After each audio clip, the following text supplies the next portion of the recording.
Salam uşaqlar, hər vaxtınız xeyir olsun. Uşaqlar, bugün bizim mövzumuz bağlayıcıdır. Bağlayıcı bilirik ki, köməkçi nitq hissələrinə aiddir. Biz əsas nitq hissələrini keçdik, düzdür. Əsas nitq hissələri hansıları idi? İsim, sifət, say, əvəzlik, feil, zərb. İndi isə köməkçi nitq hissələrinə qoşmanı keçmişdik. İndi isə bağlayıcını keçirik. Uşaqlar, bağlayıcı nədir? Bağlayıcı sözləri, cümlələri, abzasları bir-birinə bağlayan, onlar arasında qrammatik əlaqə yaradan köməkçi nitq hissəsidir. Bağlayıcı sintaktik funksiyasına görə, diqqətlə qulaq asın uşaqlar, sintaktik funksiyasına görə iki yerə bölünür. Tabellik bağlayıcısı və tabelsizlik bağlayıcısı. İndi tabelsizlik bağlayıcıları nədir? Onu öyrənək. Tabelsizlik bağlayıcıları həmcis üzvləri və mürəkkəb tabelsiz cümlələrinin tərkib hissələrini bir-birinə bağlayır. Burada diqqətli olun. Baxın, həmcis üzvləri və mürəkkəb tabelsiz cümlələr. Mürəkkəb cümlənin iki cür növü olur. Tabeli mürəkkəb cümlələr, bir də tabelsiz mürəkkəb cümlələr. Tabelsizlik bağlayıcıları həmcis üzvləri və mürəkkəb tabelsiz cümlələrini bir-birinə bağlayır. Və tabellik bağlayıcıları isə bunlar da yalnız tabeli mürəkkəb cümlələri, tərkib hissələrini bir-birinə bağlayır. Yadınızda qalar, baxın. Tabelsiz mürəkkəb cümlələr, tabelsizlik bağlayıcıları, tabelsiz mürəkkəb cümlələri, bir də həmcis üzvləri bir-birinə bağlayır. Tabeli bağlayıcıları isə tabeli mürəkkəb cümlələrin tərkib hissələrini bir-birinə bağlayır. Sonra, bağlayıcılar bəs quruluşsa neçə cür olur? Quruluşsa bağlayıcılar sadə və mürəkkəb olur. Bağlayıcılar uşaqlar yadınızda qalsın, düzəltmə olmur. Düzəltmə bağlayıcı yoxdur. Sadə olur və mürəkkəb olur. Sadə bağlayıcılar yalnız bir tərkib hissədən ibarət olur. Yəni, bir dənə sözdən ibarət olur, bir tərkib hissədən. Amma, yəni, məsələn, ilə, əgər, hərçənd, məgər və s. Bunlar görürsünüz ki, bir tərkib hissədən ibarətdir. Başa düşdünüz? Burada bir tərkib hissədən ibarət olduğuna görə biz bunlara sadə bağlayıcı deyirik. Bəs mürəkkəb bağlayıcılar nədir? Mürəkkəb bağlayıcılar 2 və yaxud da 3 müxtəlif nitq hissəsinə aid sözlərdən yaranır və bitişik yazılır. Yəni ki, 2 və daha çox tərkib hissəsi olur.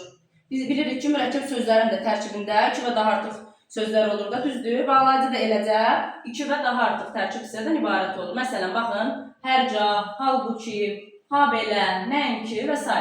Görürsünüz, bunlarda hər, bir də cah bağlayıcısı var. Halbuki, halbuki. Burada görürsünüz, 3 dənə hətta söz var. Halbuki, habelə, 2, nəinki və s. Bunlar isə mürəkkəb bağlayıcılardır. Bəzən tərkibi bağlayıcı anlayışda var. Tərkibi bağlayıcı nə deməkdir? Tərkibi bağlayıcı oldu ki, yəni bunların hissələri, tərkib hissələri bir-birindən bitişik yox, ayrı yazılır. Başa düşürsünüz, gördünüz? Yəni ki, belə ki, həm də, ya da, gah da, həm də. Bunlar necə olur? Görürsünüz? 2 tərkib hissədən ibarət olur, amma ayrı yazılır. Biz bunlara nə deyirik? Mürəkkəb bağlayıcı yox, bunlara tərkibi bağlayıcı deyirik. Daha sonra, tabelsizlik bağlayıcıları nədir və hansılardır? Tabelsizlik bağlayıcıları, tabelsiz mürəkkəb cümlənin tərkib hissələrini, bayaq da demişdik, həmcis sözləri bir-birinə bağlayır. Həmcis üzvləri yəni. İndi biz bunların tabelsizlik bağlayıcılarının mənalı növlərini öyrənəcəyik. Tabelsizlik bağlayıcılarının mənalı növləri hansılardır?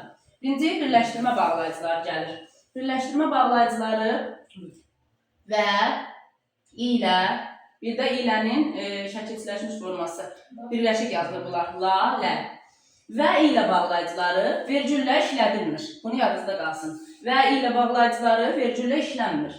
Və həm, məsəl üçün, və həm tabelsiz cümləni, həm də həmci sözləri bir-birinə bağlaya bilər.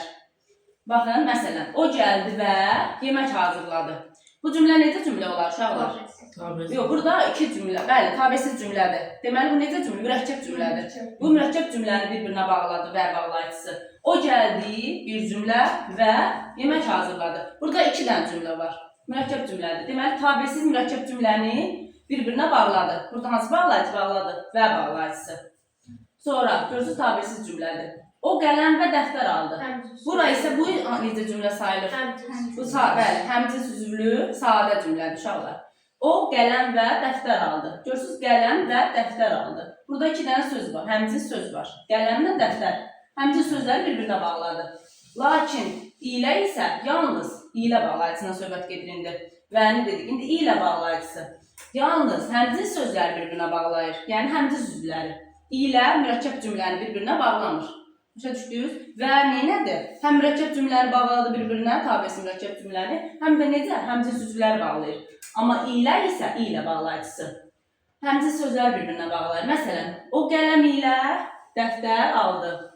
Həsən və Akif kəndə gedəcək. Bu vədir, amma bunu ilə ilə də əvəz edə bilir. Baxın, Həsən ilə Akif kəndə gedəcəklər. Yəni burada necə cümlədir bu? Sadə cümlədir, həmzin sözləri bir-birinə bağladı. Onun getməyi ilə qayıtmağı bir oldu. Getməyi ilə qayıtmağı. Bu necə cümlədir uşaqlar? Sadə. Burada yəni iki cümlə yoxdur, sadə cümlədir. Burada da ilədə vergül işlənməz. Uşaqlar, və, bir də ilə. Bunlarda və, ilə, bir də lalə. Uşaqlar, başa düşdünüz? Bunlarda vergül işlədilmir. Vəni görsəz harda, iləni lalə. Bu bağlayıcılar olanda vergül qoyulmaz. Yadınızda qalar, vergül qoyulmur.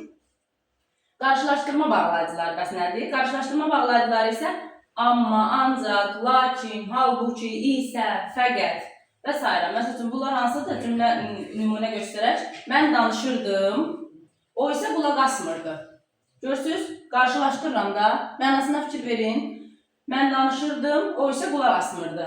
Burada nə oldu? İsə neynədir cümlələr? Qarşılaşdırdı sözlər, cümlələr.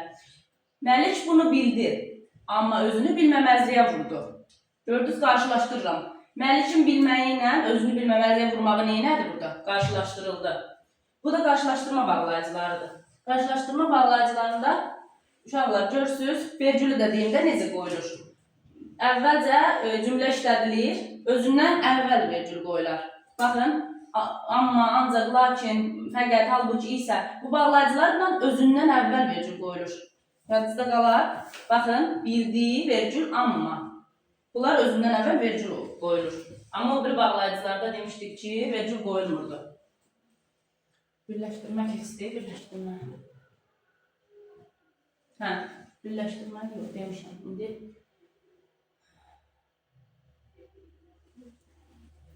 bölüşdürmə bağlayıcıları, uşaqlar. Bölüşdürmə bağlayıcıları nədir? Bölüşdürmə bağlayıcıları da tabesizlik bağlayıcıların növlərinə aiddir. Mənacı növlərinə aiddir. Ya da ki və ya, və yaxud da, gah da, gah da ki, istərsə də.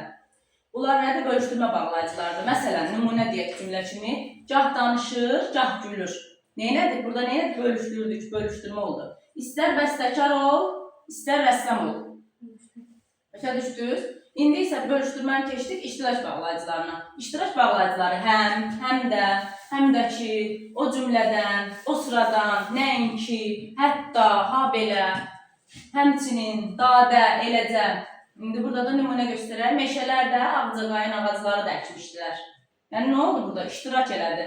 Ağcaqayın ağacları da əkmişdilər. Yəni başqa ağaclar da əkiblər, ağcaqayın da ağacları əkiblər. Burada nədir? İştirakdır. Hamı, hətta Cahan xala da məclisə gəlmişdi. Gördünüz, burada iştirak mənası var. Hamı gəlmişdi, yəni burada Cahan xala da iştirak edib o mənada. İndi isə inkarlıq bağlayıcıları deyim. İnkarlıq bağlayıcıları nə də ki, bunlar iştirak bağlayıcılarıdır. İnkarlıq daha doğrusu bağlayıcılardır. Nə yardan doyur, nə əldən qoyur. Burada neynədir uşaqlar? İnkar. Görürsünüz, inkar oldu. İnkar bağlayıcıları feilləri bir-birinə bağlayanda diqqətli olun.